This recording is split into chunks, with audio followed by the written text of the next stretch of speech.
नमस्कार, मैं रचना शर्मा चढ़दी कला टीवी देख रहे सभी दर्शकों का स्वागत करती हूं। आप देख रहे हैं हरियाणा न्यूज। समाचारों की शुरुआत से पहले एक नजर आज की मुख्य सुर्खियों पर।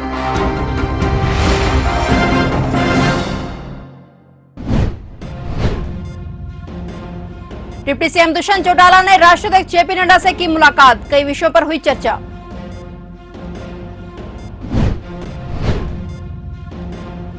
बड़ी खबर, राहुल गांधी से मिलेंगे कुलदीप बिश्नोई, राज्यसभा चुनाव के समीकरण बदल सकती है यह मीटिंग। जब तक मैं जिंदा हूं लघु सचिवालय व कोर्ट को शिफ्ट नहीं होने दूंगा, हुड्डा ने रोहतक लघु सचिवालय और न्यायिक परिसर को शिफ्ट करने की चर्चाओं पर जताई आपत्ति।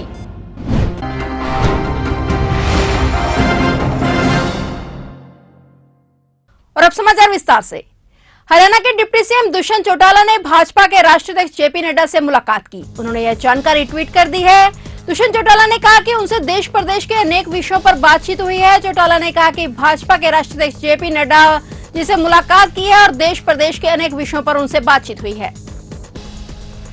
गर्मियों की छुट्टियां घोषित होने के बावजूद स्कूल खोलने वाले स्कूल संचालकों पर सोमवार से शिक्षा विभाग का चाबुक चलना शुरू होगा। सोमवार से शिक्षा विभाग की टीमें जांच करेंगे और यदि कोई स्कूल खुला पाया गया तो उसके खिलाफ जिला शिक्षा विभाग सख्त रुख अपनाते हुए कार्रवाई करेगा। शिक्षा निदेशालय से आदेश प्राप्त करने के बाद जिला शिक्षा विभाग ने आदेशों का पालन करवाने के लिए कवायद तेज कर दी है। इसके लिए संबंधित शिक्षा विभाग के अधिकारियों की जवाबदेही व कार्यनीति निर्धारित कर दी गई है। बता दें कि शिक्षा निदेशालय द्वारा 1 जून से ग्रीष्मकालीन अवकाश घोषित कर दिए गए हैं, परंतु इसके बावजूद स्कूल संचालन इन नियमों को ठेंगा दिखाते हुए स्कूल अभी भी खुले रख रहे हैं। इसे लेकर अभिभावक काफी परेशान हैं। शनिवार को भी जब रियलिटी चेक किया गया तो उस दौरान कई निजी स्कूल खुले पाए गए, जबकि इससे पूर्व भी शिक्षा निदेशालय पत्र लिखकर जिला शिक्षा विभाग को स्कूलों को बंद करना सुनिश्चित करने के लिए कह चुका है। परंतु शिक्षा निदेशालय के आदेश निजी स्कूलों पर बेअसर नजर आ रहे हैं। न केवल स्कूलों में बच्चों को बुलाया जा रहा है बल्कि अध्यापक व स्टाफ भी स्कूल में आ रहा है।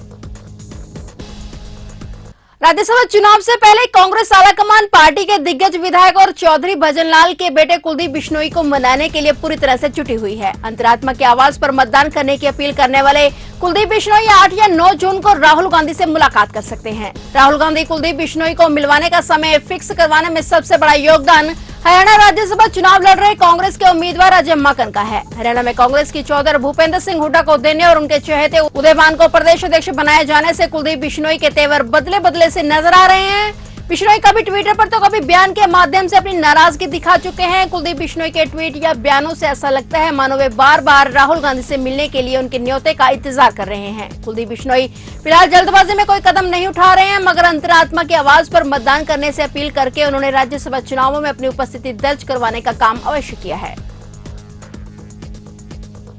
पूर्व मुख्यमंत्री नेता प्रतिपक्ष भूपेंद्र सिंह हुड्डा ने रोहतक लघु सचिवालय और न्यायिक परिसर के शहर से बाहर शिफ्ट करने की चर्चाओं पर कड़ी आपत्ति दर्ज करवाते हुए कहा है कि जब तक भूपेंद्र सिंह हुड्डा जिंदा है तब तक ऐसा नहीं होने देंगे। सरकार ने अगर ऐसा कोई फैसला लिया है तो उसे तुरंत वापस ले, क्योंकि इस वक्त इन दोनों परिवारों की लोकेशन बस स्टैंड और रेलवे स्टेशन से नाम मात्र दूरी पर है। आम लोग बड़ी आसानी से यहां तक पहुंच सकते हैं। पूर्व मुख्यमंत्री भूपेंद्र हुड्डा ने रोहतक में पत्रकार वार्ता के दौरान पत्रकारों से चर्चा करते हुए कहा कि कांग्रेस के कार्यकाल में लोगों की सुविधा के लिए डीसी आवास, एसपी आवास, model school, tehsil, police line, canal rest house, consumer forum, डाकखाना, बैंक और इनकम टैक्स ऑफिस को आसपास बनाया गया था ताकि अलग अलग सरकारी कामों के लिए लोगों को यहाँ वहाँ चक्कर न काटने पड़े। अगर मौजूदा सरकार ने लघु सचिवालय और न्यायिक परिसर को यहाँ से दूर शिफ्ट किया तो न सिर्फ वकीलों, कोर्ट में काम करने वाले मुंशी और कर्मचारियों को बल्कि अलग अलग कार्यों के लिए सरकारी दफ्तरों में आने वाले लोगों को भी भारी परेशानी का सामना करना पड़ेगा। नेता प्रतिपक्ष ने कहा कि सरकार ने इस बारे में अब तक न जिले के विधायकों से बात किया और न ही बार पदाधिकारियों से सलाह मशवरा किया। सरकार अगर चंद लोगों को फायदा पहुंचाने के लिए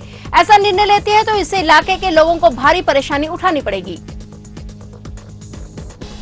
हरियाणा में राज्यसभा चुनावों को लेकर अब सरगर्मियां तेज हो गई हैं। 10 जून को होने वाली वोटिंग को लेकर सभी सियासी दलों ने खींचतान शुरू कर दी है। वहीं कांग्रेस ने अपने सभी विधायकों को छत्तीसगढ़ की राजधानी रायपुर में भेज दिया है। आज हरियाणा लोकहित पार्टी सुप्रीमो गोपाल कांडा ने जानकारी दी है कि राज्यसभा चुनाव में हलोपा सीएम मनोहर लाल के निर्देशानुसार वोट करेगी। गौर है कि हरियाणा के राज्यसभा के लिए 2 सीटों पर चुनाव होना है और इसके लिए 3 प्रत्याशी मैदान में उतारे गए हैं। भाजपा की तरफ से कृष्णलाल पवार है, जबकि कांग्रेस की तरफ से अजय माकन चुनाव लड़ रहे हैं। इधर निर्दलीय प्रत्याशी कार्तिकेय शर्मा भी चुनावी दंगल में है।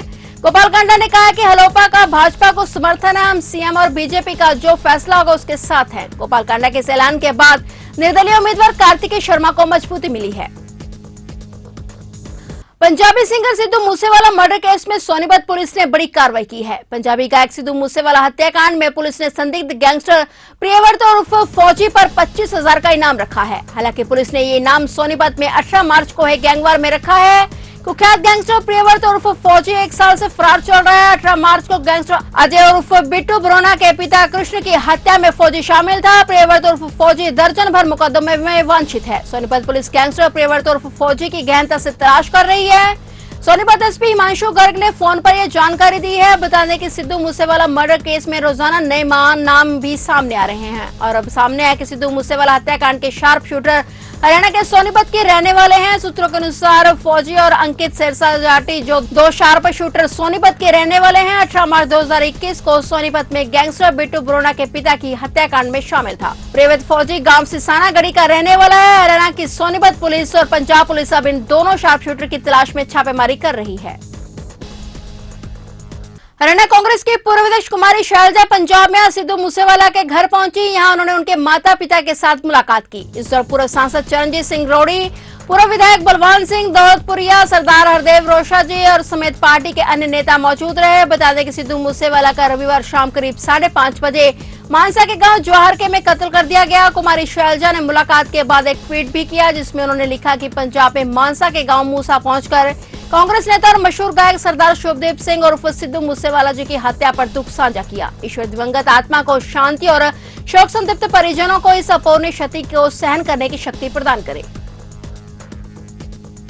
टोहाना नगर परिषद चुनाव हेतु नामांकन जमा करवाने के अंतिम दिन भाजपा जजपा गठबंधन उम्मीदवार सहित 12 लोगों ने अपने नामांकन जमा करवाया। अप्रधान पद के लिए 14 लोग आवेदन जमा करवा चुके हैं, जबकि 23 वार्डों के लिए 120 प्रत्याशियों के नामांकन जमा करवाए जा चुके हैं। गठबंधन प्रत्याशी रमेश गोयल ने एसडीएम अनिल टोन को देखकर अपना नामांकन पत्र जमा करवाया और इस दौरान मंत्री देवेंद्र सिंह बबली व जजपा प्रदेश अध्यक्ष निशांत सिंह मौजूद रहे। इस बारे में चुनाव अधिकारी एसडीएम अनिल टोन ने कहा है कि नगर परिषद के चुनाव को लेकर प्रशासन पूरी तरह से तैयार है। शहर के 23 वार्डों के लिए 49 पोलिंग बूथ बनाए गए हैं। एसडीएम ने बताया कि कुछ अति संवेदनशील बूथ हैं और जहां पर सुरक्षा को लेकर व्यवस्था की गई है।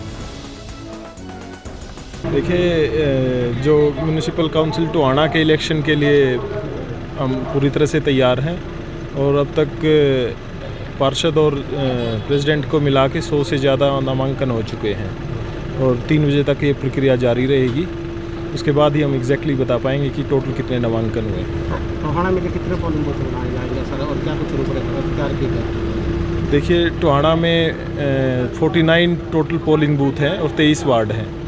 इस बार क्योंकि जो इलेक्शन कमीशन की नई हिदायतें आई थी कि एक बूथ में 1200 से ज़्यादा वोट नहीं होंगी, तो इसलिए पहले 44 बूथ थे, अब हमने उनको बढ़ा के 49 बूथ कर दिया है और वार्ड 23 ही है। सर, टोहाना के अंदर कोई अति संवेदनशील या संवेदनशील बूथ भी हैं कोई? हाँ, हमने बूथ कुछ आइडेंटिफाई करे हैं जो संवेदनशील भी हैं और अति संवेदनशील भी हैं। तो उसके लिए कुछ सुरक्षा के विशेष? हाँ, उसके लिए हम पुलिस प्रशासन के साथ मिलकर अच्छी तरह से सुरक्षा का अच्छा बंदोबस्त किया हुआ है और बिल्कुल शांतिपूर्वक और लोकतांत्रिक तरीके से जो है चुनाव प्रक्रिया को पूरा किया जाएगा। स्थानीय निकाय के जो चुनाव है उनको लड़ने जा रही है और हमारे चेयरमैन पद के जो उम्मीदवार, जैसे मंत्री जी ने बताया, हमारे रमेश गोयल जी हैं और रमेश गोयल जी का जो पिछला रिकॉर्ड रहा है एक जन सेवक के रूप में रहा है। बहुत अच्छे नेक नियत इंसान है। मैं मान के चलता हूँ कि टोहाना का ये जो नगर परिषद का चुनाव है, चेयरमैन पद का चुनाव है, ये उसको सुशोभित करेंगे। टोहाना की जनता इनको आशीर्वाद देगी और ये मान के चलें कि जननायक जनता पार्टी और भारतीय जनता पार्टी अपना झंडा इस चुनाव में बुलंद करेगी। सर, देखिए, आज कांग्रेस की जो पोजीशन है वो आप सबको पता है कि अपने विधायकों को लेकर के कहीं अन्य प्रदेशों में अपनी साख बचाने के लिए गए हुए हैं। आज़ाद उम्मीदवार कार्तिकेय शर्मा की जब बात है, हमने उसको समर्थन किया। भारतीय जनता पार्टी के बचे हुए जो विधायक हैं उनका भी समर्थन है। हम उम्मीद करते हैं कि दोनों ही सीटें भारतीय जनता पार्टी और ये जननायक जनता पार्टी समर्थित आज़ाद उम्मीदवार दोनों जीतने का काम करें। रोटरी क्लब पिंजौर हिल्स द्वारा पिंजौर में विश्व पर्यावरण दिवस मनाया गया। प्रातःकाल बिटना रोड पर सैर के लिए निकले बच्चों, बुजुर्गों और नौजवान लोगों को पर्यावरण रक्षा की आवश्यकता के महत्व से संबंधित विचार साझा किए गए और कपड़ों के थैलों पर हाथ से पर्यावरण बचाने के लिए स्लोगन लिखा गया और उनको बांटा गया। रोटरी क्लब पिंजौर हिल्स की प्रथम महिला प्रधान ने पर्यावरण बचाने के दैनिक व्यवहार में अपनाने के तरीकों पर जोर दिया। फिलहाल रेडियो न्यूज में इतना ही और नए समाचारों के साथ फिर से हाजिर होंगे। तब तक के लिए देखते रहिए चढ़ती कला टाइम टीवी।